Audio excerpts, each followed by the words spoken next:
video, we're going to continue building on top of our Webpack configuration. In the last video, we talked more about handling JavaScript files using a certain syntax, if it was ES 2015 or ES6. In this video, we're going to talk about handling style sheets. Your style sheet either being a CSS or SASS, less a post CSS. There's loaders that can handle each file type. So for our application, we're going to use 3 different loaders, and then going into the third loader, I'm going to talk more about extracting your SCSS into a style sheet, but that won't necessarily come in this video. It'll actually be in a later video when we start to implement more of our application on the front end. So to get started, let's begin to add our loader. So with the style loader, this particular loader will compile your SASS or SCSS down to CSS, and we'll need to use an implementation library with this also. So there's Node SASS, and then there's Dart SASS. Dart SASS is a lot faster. It's optimized better, so I'll use that for my application. And you'll also need to load SASS with that too to use Dart loader. The CSS loader is for handling any at imports and URL functions that comes from the SASS compile, and then it resolves them. And then we have the style loader. The style loader, all it basically does is it adds CSS by injecting a style tag. But like I said before, we're going to actually go into how to extract our CSS file into its own style sheet. So let's go ahead and install.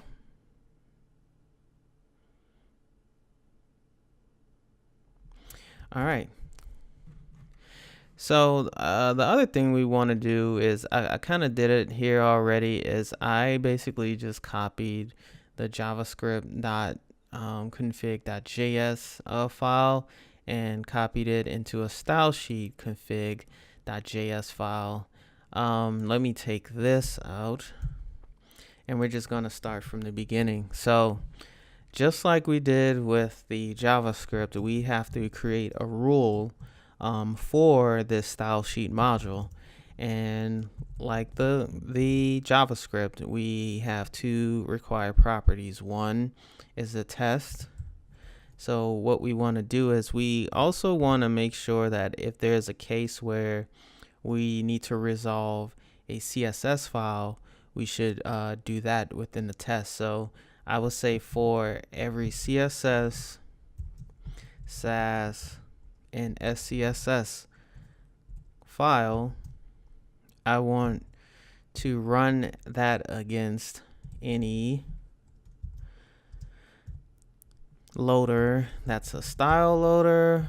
I want it to run it against the style loader, the CSS loader.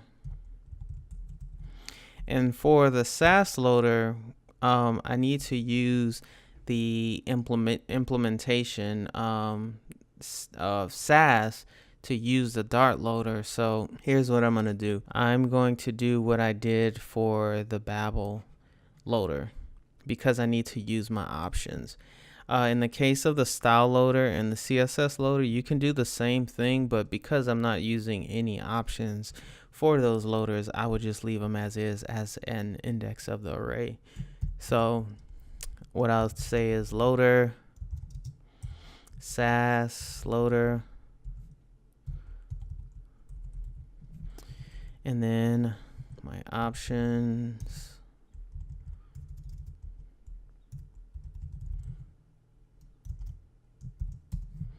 And then it'll be the implementation.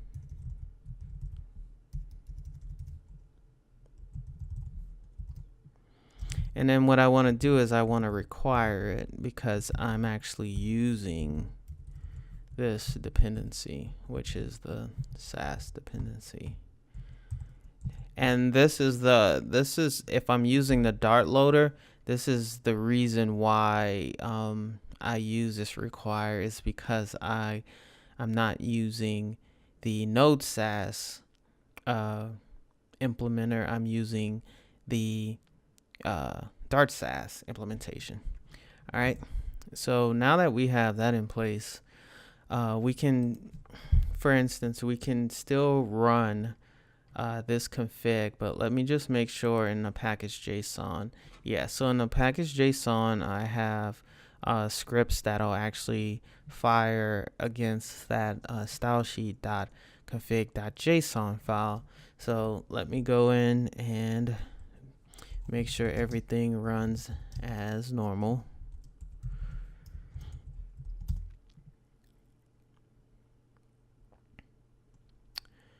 Let's see. Oh, yeah. So just jumping ahead, in my index.js file, I have some imports where it's actually looking for the SASS and the app.css file. So I just need to create those. So in my source folder, right, I want to create a SASS directory, and then within the SASS directory, I'm going to create an app .sass file. Then I can do the same thing for the CSS.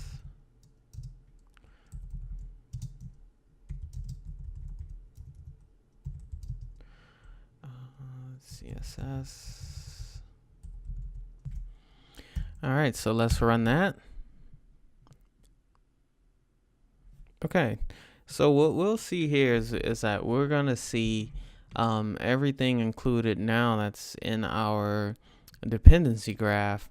Here you'll see that we have our node modules, and in a later video we're gonna just talk about how to exclude this from the dependency graph, because we don't necessarily want everything to be included within our build. Just everything that we need that's essential to our build, that's the only thing we want to include. But it's good to see that this output will show us what everything that's being relied upon when compiled. So you'll see our node modules here, our app CSS, and then our index app, and then SASS. So the other thing to be mindful of is that when loaders are being used, everything is going from right to left. I know it's kind of weird to think of it in that sense, but that's usually how the implementations happen, where it starts with it goes through the load SASS loader, I'm sorry, and then the CSS loader, and then the style loader. So we can also jump in just to ensure that if we write any sort of SASS, it'll resolve it out, right? So we go body, background, and then we say black, right? And then we can do, for the CSS, we can do the same thing. So we can go body, background, black. But this isn't a real use case, but this is just an example to show that it'll still resolve properly if written correctly. Boom. So everything's still compiling as normal according to our output. In some instances too, we can also add a watch to this, so we don't have to keep compiling, because when we're kind of in a groove where we're developing our app, we kind of want things to kind of compile on their own, so we don't have to always jump in and run the same compile. So if I wanted to, I could do let's just run a script here. We could just say dev watch, right? And then we can just put a flag in here to watch.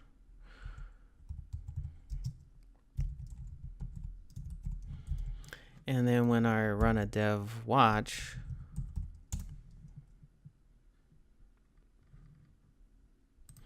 I can begin to run this, and then let's just say I do a font size.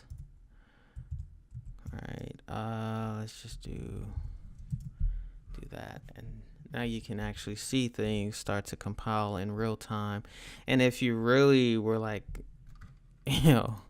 wanting to get some feedback on how things are progressing through, you can do a progress, and that'll actually give you like a streaming